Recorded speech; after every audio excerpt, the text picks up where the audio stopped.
ये है इस सीरीज़ का आखिरी पार्ट। अब पूरी कहानी का सच सामने आने वाला है।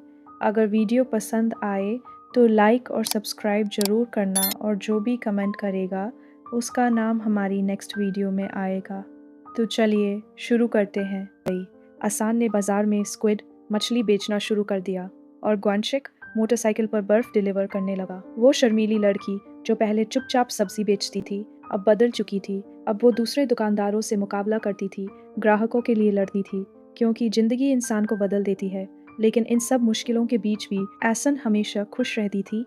ग्वानसिक को अफसोस होता था कि वो अपनी पत्नी को एक अमीर ज़िंदगी नहीं दे पाया, लेकिन आसन के लिए सबसे बड़ी सच्चाई ये थी, ग्वानसिक ने मेरी ज़िंदगी बचाई है।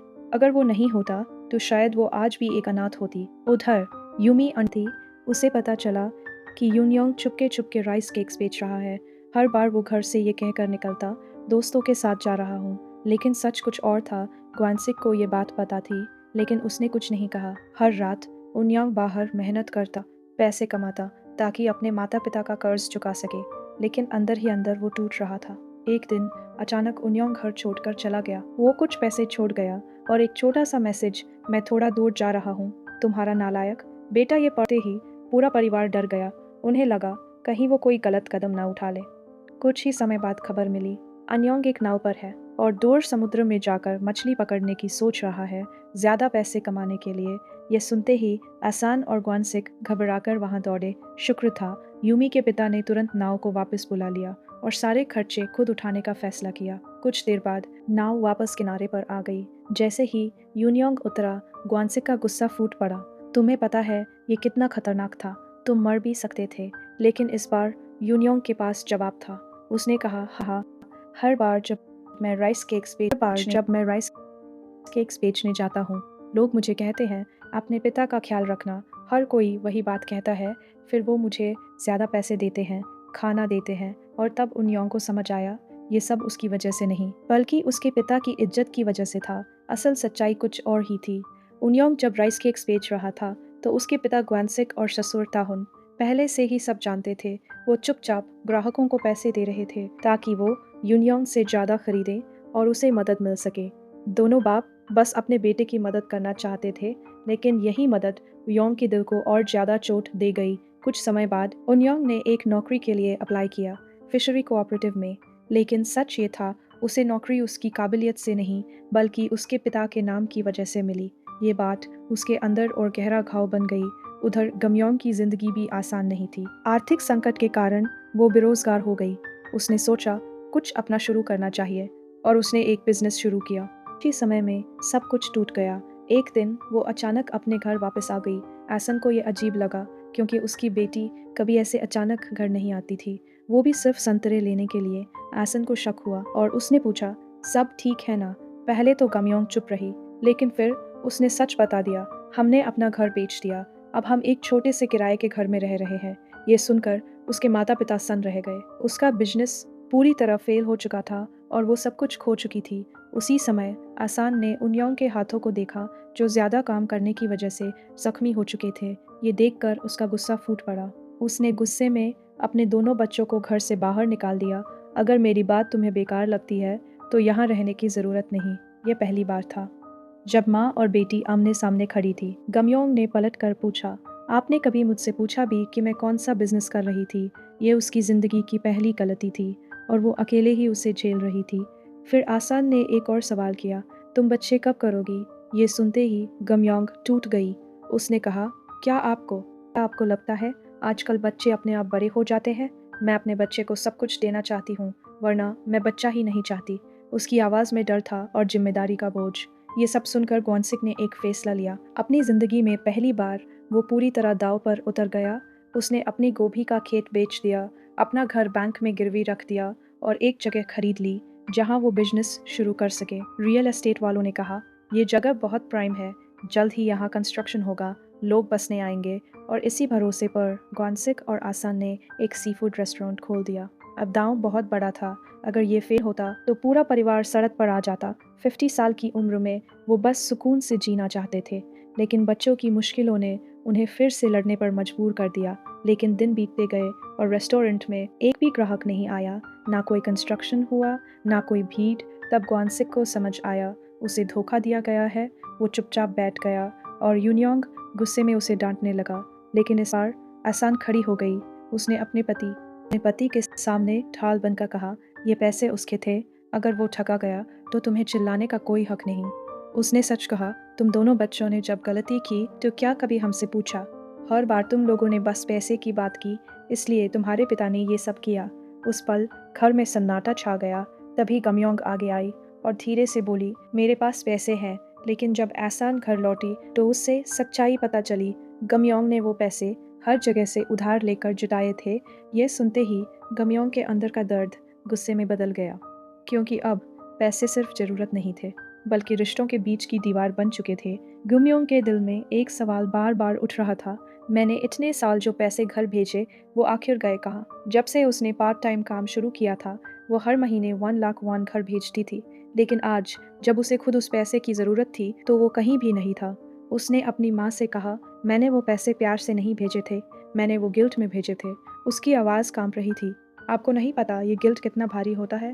तभी ग्वानसिक अचानक सामने आया और गुस्से में चिल्लाया। ये पहली बार था जब उसने अपनी बेटी पर इतनी जोर से आवाज़ उठाई। गमयोंग कुछ नहीं बोल पाई, बस रो पड़ी। कुछ समय बाद जब वो शहर वापस गई तो आसन को एक सच्चाई पता चली। गमयोंग प्रेग्नेंट थी।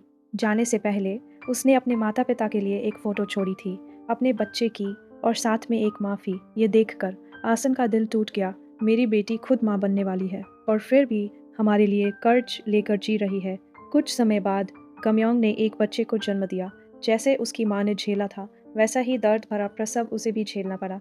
नर्स ने चंगप से कहा, अगर कुछ गलत हो गया तो आपको एक फॉर्म साइन करना होगा। लेकिन चंगप ने बिना सोचे कहा, मैंने अपनी पत्नी को चुना है, उसके लिए सबसे ज़रूरी गमयोंग थी।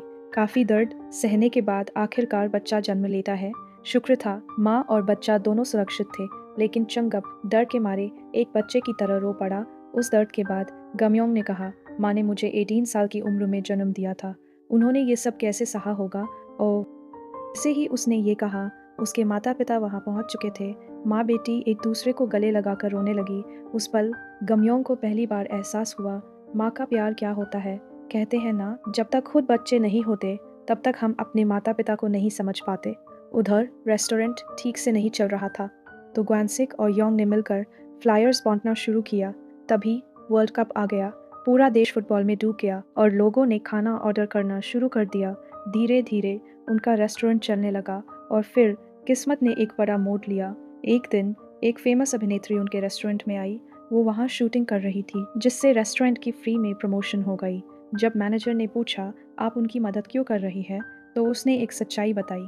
25 साल पहले ग्वानसिक ने उसकी जान बचाई थी। वो अपनी ज़िंदगी ख़त्म करने वाली थी, लेकिन ग्वानसिक ने उसे रोक लिया। और जब कैमरे उसकी तरफ बढ़े तो ग्वानसिक ने अपनी शर्ट उतारकर उसका चेहरा ढक दिया ताकि उसकी पहचान छुप जाए।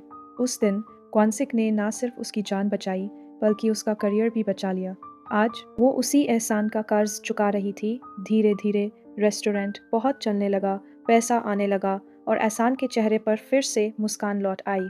उसने सोचा, अब हम दुनिया घूमेंगे। उसकी ज़िंदगी में ये सबसे खूबसूरत समय था, लेकिन जहाँ सफलता होती है वहाँ नकल भी होती है। पास में ही एक पड़ोसी ने वैसा ही रेस्टोरेंट खोल लिया, लेकिन आसान ने परवाह नहीं की। नकल कभी असली की जगह नहीं ले सकती। उधर 37 साल की उम्र में भी गमयोंग अपनी माँ को फ़ोन करती है, माँ मेरी मदद करो। वो माँ बन चुकी थी, लेकिन उसे नहीं पता था माँ कैसे बनते हैं। कभी कभी वो अपनी बेटी के हज़ारों चेहरे याद रखती थी, लेकिन अपनी माँ के चेहरे उसे याद नहीं आते थे। उसके दिल में एक डर आया, कहीं मैं बहुत देर ना कर दूं। तभी आसान अपनी पोती से धीरे से कहती है, मेरी बेटी का ध्यान रखना, उसे हमेशा खुश रखना, चाहे गमयोंग कितनी भी दूर चली जाए। आसान के लिए वो हमेशा उसकी सबसे कीमती बच्ची रहेगी। एक दिन गमयोंग अपनी माता पिता को हेल्थ चेकअप के लिए ले गई। उसे उन्हें मनाना पड़ा, क्योंकि वो पैसे खर्च होने से डर रहे थे। तभी आसान ने बताया, तुम्हारे पापा अब गिटार सीख रहे हैं। ये सुनकर गमयोंग हैरान रह गई। उसे पहली बार पता चला कि उसके पिता का भी कोई सपना था। और फिर एक पल आया जो सबको खामोश कर गया। ग्वानसिक अपने होश में नहीं था और अचानक उसने अपने सबसे छोटे बेटे का नाम लिया, वो नाम जिसे उसने सालों से कभी नहीं लिया था। उस पल सबको एहसास हुआ, कुछ दर्द कभी ख़त्म नहीं होते, बस दिल के अंदर छुप जाते हैं। घर लौटने के बाद ग्वानसिक चुपचाप अकेले अपने छोटे बेटे की कब्र पर गया। उस कब्र के आसपास वो सारे खिलौने रखे थे जो उसने कभी डोंग के लिए खरीदे थे, लेकिन वो अकेला नहीं था। एसन भी वहाँ पहुँच गई। हल्की शिकायत भरी आवाज़ में उसने कहा, तुम हमेशा यहाँ आते हो, लेकिन मुझे कभी साथ नहीं लाते। सच तो ये था, ग्वानसिक कभी डोंग का नाम लेना ही नहीं चाहता था, क्योंकि उसे डर था एसन फिर से टूट जाएगी। हर बार जब वो यहाँ आता तो दूर से देखता एसन अपने बेटे की कब्र के पास बैठी होती। बारिश हो या धूप, वो हमेशा वही होती, जैसे आज भी अपने बच्चे की रखवाली कर रही हो। चारों मौसमों में उन दोनों के कदमों ने तो ये था, ग्वानसिक कभी डोंग का नाम लेना ही नहीं चाहता था। सब कुछ बदल गया। ग्वानसिक के खून में कुछ गड़बड़ी थी। अगले दिन जब वो अस्पताल पहुंचे, गमयोंग ने अपनी माँ से कहा, जो भी डॉक्टर कहे आप रोना मत, पापा को कुछ भी हुआ मैं उन्हें ठीक कर दूंगी। लेकिन जैसे ही रिपोर्ट आई, सब कुछ टूट गया। ग्वानसिक को ल्यूकीमिया, खून का कैंसर था और हालत ऐसी थी कि तुरंत इलाज शुरू करना ज़रूरी था। जिसने अपनी माँ को मजबूत रहने को कहा था, वो खुद सबसे पहले रो पड़ी। आने वाले दिनों में ग्वा की कीमोथेरेपी शुरू हुई। धीरे धीरे उसके कदम भारी होने लगे, उसकी चाल धीमी पड़ गई, लेकिन उसे अपने दर्द से डर नहीं था। उसे डर था आसन को अकेला छोड़ने का। वो पीछे खड़ी अपनी बूढ़ी पत्नी को देखता और सोचता, मेरे बाद इसका क्या होगा। आज आसन उसके साथ थी, उसकी देखभाल कर रही थी, लेकिन कल ये सोचकर ही उसका दिल कांप उठता। एक रात उसने अपनी बेटी गमयोंग को पास बुलाया और धीरे से कहा, आगे से अपनी माँ का ख्याल रखना, वो बहुत खास है, बहुत कीमती। उस पर गुस्सा मत करना, अगर वो तुम्हें कभी परेशान भी करे, बस उसके साथ प्यार से रहना। कुछ दिन बाद ग्वानसिक ने कहा, मैं घर जाना चाहता हूँ। घर पहुँचने पर उन्योंग ने अपने पिता के लिए एक साइकिल तैयार की थी और गिटार के लिए म्यूजिक शीट्स भी, लेकिन वो नहीं जानता था कि उसके पिता अब इन्हें कभी इस्तेमाल नहीं कर पाएंगे। अपने पिता को इतना कमज़ोर देखकर उन्योंग खुद को रोक नहीं पाया और रो पड़ा। उसी रात आसान के चेहरे पर सालों बाद एक सच्ची खुशी थी।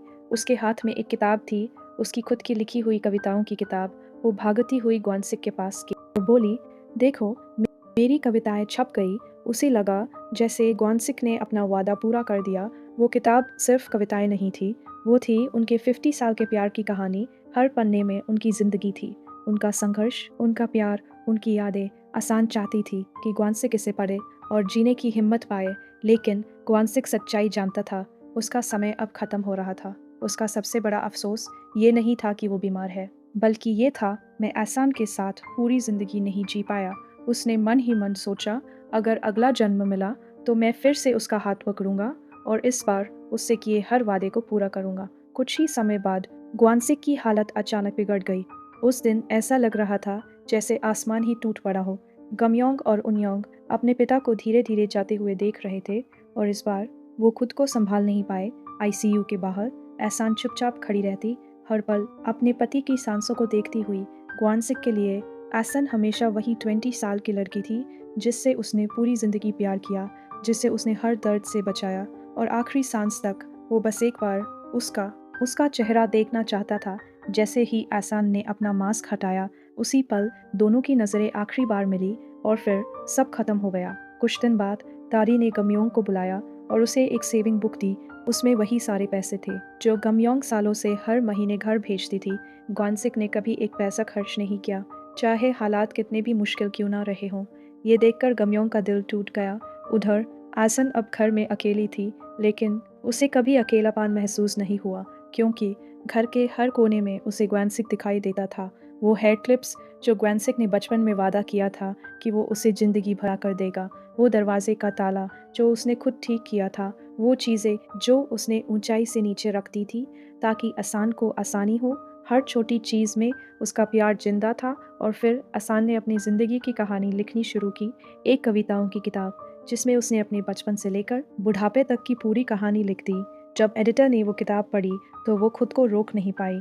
ये अब तक की सबसे इमोशनल किताब है और उसी पल उसने उसे पब्लिश करने का फैसला कर लिया। अब आसन अपनी माँ के पुराने घर में रहने लगी और एक नर्सिंग होम में काम करने लगी। वहाँ वो बुजुर्गों को कविताएं लिखना सिखाती, उन्हें चित्र बनाना सिखाती। सब उसे बुलाते टीचर आसन। और ये सुनकर उसके चेहरे पर एक सच्ची मुस्कान आ जाती, चाहे वो बच्ची हो या 70 साल की बूढ़ी। आसन के दिल में हमेशा एक ही कमी थी, माँ। कभी कभी वो समंदर किनारे जाकर छोटी बच्ची की तरह अपनी माँ को पुकारती।